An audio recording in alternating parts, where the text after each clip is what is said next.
किस तरीके से बैंक या एनबीएफसी कंपनी आपकी प्रॉपर्टी को भी टैच करवा सकती है, अनसिक्योर लोन में भी आपको सड़क पे बिठा सकती है, और कैसे उससे बचना है। साथियों, आपके पास पैसे हैं तो इनके पैसे दे दें और मरे हुए सांप को अपने गले से निकाल लें। नहीं पैसे हैं तो लीगल तरीके से कानूनी रूप से बचने की निंजा टेक्निक सीख लें। साथियों, सबसे पहले एक बात समझें, हमारे देश में वर्ल्ड की सबसे बड़ी डेमोक्रेसी है, दुनिया का सबसे बड़ा लोकतंत्र है। गरीब होना कोई अपराध नहीं है, गुनाह नहीं है, क्राइम नहीं है। अमीर होना भी कोई गुनाह नहीं है, क्राइम नहीं है हमारे देश में। अगर किसी बैंक एनबीएफसी कंपनी ने आपको पैसा दिया है, ठीक है कि उसके पास 50 लाख करोड़ रुपए हैं, तो उसके राइट्स जो है, उसके अधिकार जो है वो खत्म नहीं हो जाते। ये नहीं आप कोर्ट में जाके कह सकते कि मैं तो गरीब आदमी हूं जी, इसने पास तो 50 लाख करोड़ रुपए हैं और मेरे पास तो 5 लाख रुपए नहीं है, इसलिए नहीं मेरे से दिए जा रहे। डेमोक्रेसी में दोनों बराबर हैं, लोकतंत्र के अंदर सबको बराबर है। कानून की देवी कभी देखी हो आपने, कभी किसी पुरानी फिल्म में देखी होगी, उसकी आंखों पे पट्टी बंधी हुई है, मतलब उसको कुछ नहीं दिखता, और एक तराजू है उसके हाथ में, दोनों जगह बराबर तोल लेगी। अमीर का और गरीब का भेदभाव है ही नहीं, सबकी, किसी अमीर की कोई पूंजीपति है, उसकी कोई वोट बनी हुई है, वोटर कार्ड है उसके पास भी एक वोट डालने की पावर है, और जो भिखारी है सबसे गरीब है वो, उस भिखारी का भी अगर वोटर कार्ड बना हुआ उसके पास भी एक पावर है, उसके पास भी एक से कम पावर नहीं है वोट डालने की, वो भी चुनाव के अंदर पार्टिसिपेट कर सकता है। साथियों, दिक्कत परेशानी कहां आ रही है, समाज में गफलत की स्थिति फैली हुई है। कुछ तो लोगों के पास पहले पैसे नहीं है, पहले नंगड़ हुए पड़े, ऊपर से लोगों को यह बताया और समझाया जा रहा है कि भाई लोन माफ हो जाएगा। अरे लोन नहीं माफ होता 50 रुपए का भी। अब लोन माफ होने के चक्कर में कुछ तो पहले ही पैसे नहीं है, वो फिर बिल्कुल ही रफ हो रहे हैं। उसकी वजह से क्या प्रॉब्लम आ रही है, ये आर्बिट्रेशन करके घर का सामान अटैच कर रहे हैं, चेक बाउंस या ईसीएस बाउंस का केस करके वो रिप्लाई नहीं दे रहा है, वो जा ही नहीं रहा है कोर्ट के अंदर, बेल ही नहीं करवा रहा है, जमानत ही नहीं करवा रहा है, आर्बिट्रेशन का रिप्लाई नहीं दे रहा है, तो घर का सामान अटैच हो रहा है, कोर्ट में नहीं जा रहा है, तो वहां से एनबीडब्ल्यू वारंट इशू हो रहा है, नॉन अवेलेबल वारंट इशू हो रहे हैं लोगों के, तो जेल में जाना पड़ रहा है। अब सिक्योर लोन तो मैं तो प्रॉपर्टी टैच कर ही सकते हैं सरफेसी एक्ट लगा के, लेकिन अनसिक्योर लोन में भी डीआरटी में जाके लोगों की प्रॉपर्टी को टैच करवाया जा रहा है, अगर 20 लाख या 20 लाख से ज्यादा का है। तो साथियों, किस तरह के लोन में किस तरीके से आपको डिफेंस लेनी है, किस तरीके से आपको अपना बचाव करना है। अगर क्रेडिट कार्ड है, क्रेडिट कार्ड में तो घंटा नहीं उखाड़ सकते, ये हमारी वीडियो का ही टाइटल है, यूट्यूब के सर्च के ऑप्शन में जाकर लिखे घंटा नहीं उखाड़ सकते, आगे लिखे डिसेंट एडवाइस, तुरंत प्रभाव से आपकी समस्या का समाधान हो जाएगा। 21 लाख से भी ज्यादा आदमी देश विदेश में वीडियो देख चुके हैं। क्रेडिट कार्ड में मैक्सिमम क्या कर सकते हैं, चेक तो दे नहीं रखा, चेक बाउंस नहीं हो सकता, ईसीएस लग नहीं रहा, ईसीएस बाउंस नहीं हो सकता, उसको तो भूल जाओ। मैक्सिमम क्या कर सकते हैं, रिकवरी के लिए केस कर सकते हैं, वहां पे इनको 20% पैसा जमा करवाना पड़ेगा कोर्ट फीस का, जो कि मैंने आज तक जमा करवाते हुए देखे नहीं, वो भी नहीं होएगा। अब मैक्सिमम क्या हो सकता है, आर्बिट्रेशन कर सकते हैं। अरे आर्बिट्रेटर नाम का कोई जज नहीं है, सोल आर्बिट्रेटर का नोटिस आ रहा है, आर्बिट्रेशन एंड कंसोलिडेशन एक्ट 1996 का है, सोल आर्बिट्रेटर का है, सेक्शन 62 का है, सेक्शन 21 का है, ये सारा आर्बिट्रेशन का ही है। अलग अलग तरीके से अलग अलग फियर क्रिएट कर रहे हैं, लोगों को डरा रहे हैं। आजकल प्राइवेट कोर्ट भी लिख के भेजने लगे हैं। हमारे देश में कोई भी कोर्ट प्राइवेट नहीं है, सारी गवर्नमेंट की कोर्ट है। जितने भी जज साहब हैं वो गवर्नमेंट के एम्प्लॉई है, वो सरकार के अंडर काम कर रहे हैं, सरकार उनको तनख्वाह देती है, वो सरकारी आदमी है। ऐसे अगर प्राइवेट कोर्ट होने लग जाए और प्राइवेट जजेस होने लग जाए, तो ये बड़े पूंजीपति का भी तो कोई दुश्मन होगा जो 50 लाख करोड़ 70 लाख करोड़ रुपए ले रहे। तो ये तो अपना, हम उसके एम्प्लॉय है, अपने एम्प्लॉय को बोल लेंगे भाई इसको फांसी की सजा दे दे, इसको फांसी तख्ते पे टांग दो, तो वो पॉसिबल ही नहीं है, क्योंकि गवर्नमेंट के आदमी लीगल तरीके से कानूनी रूप से काम करेंगे। आर्बिट्रेशन एंड कंसोलिडेशन एक्ट के अकॉर्डिंग सोल आर्बिट्रेटर के पास कुछ राइट्स हैं, कुछ अधिकार हैं, वो आर्बिट्रेशन की प्रक्रिया को कर सकता है, और 90% आदमी उसका ऑब्जेक्शन क्रिएट नहीं करते। एक तो ये जानबूझ के अदर स्टेट में करते हैं ताकि आप उसको उसको जा ही ना पाओ, उसमें उसको टेंड ही ना कर पाओ।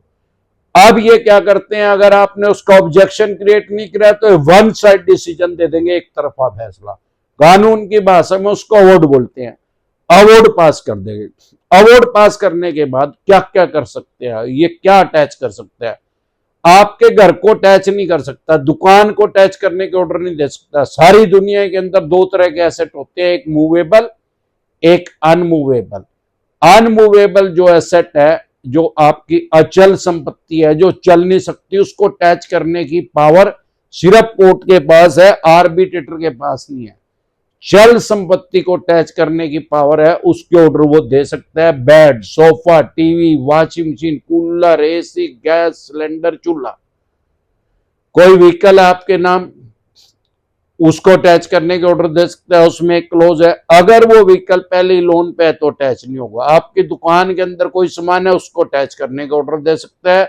किस आप एम्प्लॉई है, जॉब करते हैं, आपकी 50% सैलरी को टच करने का ऑर्डर दे सकता है। आपका किसी अन्य बैंक में अकाउंट है, उसको होल्ड करने के ऑर्डर दे सकता है, लीन लगा सकता है, उसको फ्रीज करवा सकता है। लेकिन अगर आपने ऑब्जेक्शन क्रिएट कर दिया तो आपके घर से सुई नहीं उठा सकता, माचिस की तिल्ली नहीं उठा सकता। 8 ऑब्जेक्शन होते हैं, तुरंत प्रभाव से एक्सपेक्टेड वाले को उसको ऑब्जेक्शन क्रिएट करें, लीगल तरीके से कानूनी रूप से अपना बचाव करें। अगर आप उसका ऑब्जेक्शन ही नहीं करेंगे तो फिर तो नंगड़ी कर ही देगा, ये ले जाएगा सामान उठा के। अब दूसरा तरीका क्या है, अनसिक्योर लोन है, चेक बाउंस का या ईसीएस बाउंस का केस कर रहा है, कर सकता है, राइट्स हैं, अधिकार हैं। 3 महीने के बाद कर सकता है, 3 महीने के पहले किसी तरह का कोई केस नहीं होता। अगर इन्होंने कर दिया, उसको इग्नोर ना करे, कभी भी उसको हल्के में ना ले। चेक बाउंस का, ईसीएस बाउंस का नोटिस आ रहा है, वैसे तो 99% जितने नोटिस आते हैं सारे फेक हैं, डुप्लीकेट हैं, चवन्नी छाप खुद ही एडिट करके भेज देते हैं। फेक नोटिस डिसेंटेड वाले के वीडियो देखें, आपको पता लगेगा जो नोटिस आया फेक है क्या रियल है। अगर रियल लग रहा है, वो जेन्युइन लग रहा है, तो आप अपने फोन में ई कोर्ट लोड कर लें। ई कोर्ट के हमारे देश में लगभग 5 करोड़ केस जो है पेंडिंग है, वो ई कोर्ट में अपडेट हो जाएंगे, आपको पता लग जाएगा जो केस आपके ऊपर है वो फेक है क्या रियल है, क्योंकि उसके अंदर फेक एंट्री हो ही नहीं सकती। अब वो नहीं चलाना आता तो गूगल पे या यूट्यूब पे 50 वीडियो डली हुई है, उससे चलाना आ जाएगा, बिल्कुल आसान है, पेटीएम की तरह। जब पेटीएम नहीं था, नहीं चलाना आता था। अब 5th स्टैंडर्ड का बच्चा, 5वीं क्लास का बच्चा भी उसको चला रहा है। जब वो आपको पता लग जाए, उसका कोई रिप्लाई नहीं होता, वो कोर्ट के ऑर्डर हैं, कोर्ट के आदेश हैं, जाके अपनी बेल करवाओ, जमानत करो। नहीं करवाओगे तो आपका वारंट इश्यू हो जाएगा, फिर भी नहीं जा रहे तो आपका नॉन बेलेबल वारंट इश्यू हो जाएगा। अगर नॉन बेलेबल वारंट इश्यू हो गया या बेलेबल वारंट भी इश्यू होगा तो पुलिस आएगी। वैसे पुलिस का कोई प्रावधान नहीं है, लेकिन उसको समन की तामील करवाने के लिए, आपको देने के लिए, हाँ, उसके अंदर आप देखेंगे एक अमाउंट लिखा रहता है। शुरू में समन आता है, उसमें पुलिस नहीं आती। 90% चांस है कि डाक के द्वारा आएगा, 10% चांस है पुलिस लेके आएगी। अगर पुलिस लेके आएगी, पुलिस का काम सिर्फ तामील करवाना, आपके साइन करवा के, और वो चली जाएगी, उसको वहीं भेज देगी कोर्ट में, भाई हमने इसको इतला कर दिया, बता दिया, इंटीमेशन कर दी इसको। लेकिन अगर वारंट इश्यू हो गया तो उसका मतलब तो यही है कि पकड़ने की पावर आ गई पुलिस के पास। लेकिन डरेगा घबराए नहीं, वारंट भी अगर इश्यू होगा, उसके अंदर 5,000 10,000 रुपए रकम लिखी हुई है, वो 5-10,000 रुपए पुलिस को नहीं देने। आपको एक गारंटर बुलाना है अपने मोहल्ले पड़ोस में, यार प्यारे रिश्तेदार, और उस पुलिस वाले के पास जाके साइन करवाने हैं, उसका आधार कार्ड और अपना आधार कार्ड लगाना है। इसको बोलते हैं कच्ची जमानत। थाने से आपको कच्ची की जमानत मिल गई और फिर कोर्ट में जाके पक्की जमानत करवा लो। अगर नॉन अवेलेबल वारंट इशू हो गया तो गैर जमानती पुलिस के पास राइट्स आ जाएंगे, अधिकार आ जाएंगे आपको पकड़ने के। तो ऐसी बेवकूफी ना करें, अगर हो भी गई है गलती से तो भी जाके अपनी बेल करवाएं, जमानत करवाएं। क्योंकि अगर एनबीडब्ल्यू हो गया, नॉन अवेलेबल वारंट इशू हो गया, लेकिन जो केस आपके ऊपर हुआ है वो तो अवेलेबल है, वो तो जमानती अपराध है। अगर चेक बाउंस, ईसीएस बाउंस का केस हो गया, आपको ये कहा जा रहा है 5 साल जेल हो जाएगी, 7 साल 5 मिनट की भी जेल नहीं होगी, ये बेलेबल ऑफेंस है, जमानती अपराध है, सेम डे जमानत हो जाएगी, बाय एंड जमानत हो जाएगी।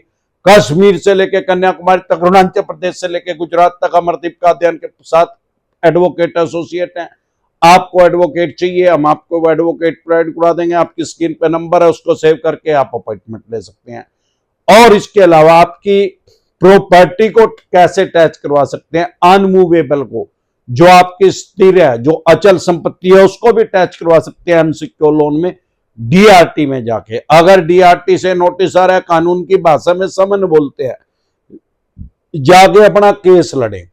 क्योंकि जब आप अपना आज केस लड़ेंगे, ऑनेबल सुप्रीम कोर्ट तक जाते आते 40-45 साल लगेंगे। डीआरटी में आप हार जाएंगे तो डीआरएटी में चले जाना, डीआरएटी में हार जाएंगे तो आप ऑनेबल हाई कोर्ट में चले जाना, ऑनेबल हाई कोर्ट से हार जाएंगे ऑनेबल सुप्रीम कोर्ट तक चले जाना। तब तक इनका हरिद्वार जाने का ही टाइम आ जाएगा, 40-45 साल लगेंगे इस प्रोसेसिंग में। इसीलिए ये सेटलमेंट करते हैं। वॉइल लगी फटने, खैरात लगी बटने, ना तो मैं सेटलमेंट करवाता, ना दुनिया के अंदर कोई थर्ड पार्टी ऐसी है जो आपका सेटलमेंट करवा दे। अगर कोई कह रहा है मैं करवा दूंगा, बेवकूफ बना रहा है आपको। अगर बेवकूफ बनना है तो कहीं और जाना पड़ेगा। लीगल तरीके से, कानूनी रूप से गस्सा लगाने की निंजा टेक्निक सीखनी है तो हमारे पास आ सकते हैं। इसी तरह की या किसी भी तरह की कोई भी दिक्कत, परेशानी, समस्या आपको या आपके किसी भी यार प्यारे रिश्तेदार को लोन से रिलेटेड अगर आ रही है, आप हमारे से पर्सनल मीटिंग करना चाहते हैं, पर्सनल एडवाइस लेना चाहते हैं, लीगल तरीके से कानूनी रूप से गस्सा लगाने के निंजा टेक्निक सीखना चाहते हैं, फिर आपका लोन 10 करोड़ का, 25 का, 50 करोड़ का, डज नॉट मैटर कितने करोड़ का या कितने अरब रुपए का आपका लोन है, लोन से रिलेटेड जो भी डॉक्यूमेंट्स है वो सभी लेके आप मेरे से पर्सनल मीटिंग कर सकते हैं, पर्सनल एडवाइस ले सकते हैं। अगर पर्सनल मीटिंग करना चाहते हैं, 4 स्टेट में हमारे ऑफिस है। दिल्ली से देख रहे हैं सीपी में कनॉट पैलेस में हमारा हेड ऑफिस है, पंजाब से देख रहे हैं लुधियाना में, मुंबई से देख रहे हैं गोरेगांव, गुजरात से देख रहे हैं अहमदाबाद, दिल्ली दरवाजा पे। इसके अलावा अलग अलग स्टेट में मैं टाइमली आता रहता हूं। आपकी स्टेट में मैं कब आ रहा हूं, आप अपनी स्टेट में मेरे से पर्सनल मीटिंग करना चाहते हैं, पर्सनल एडवाइस लेना चाहते हैं या टेलीफोनिक एडवाइस लेना चाहते हैं, तो आपकी स्क्रीन पे नंबर है, उसको सेव करके व्हाट्सएप मैसेज करके आप मेरी टीम से अपॉइंटमेंट ले सकते हैं। एक बार जोर से मिलकर नारा लगाएंगे, जय ससुराल वालों की।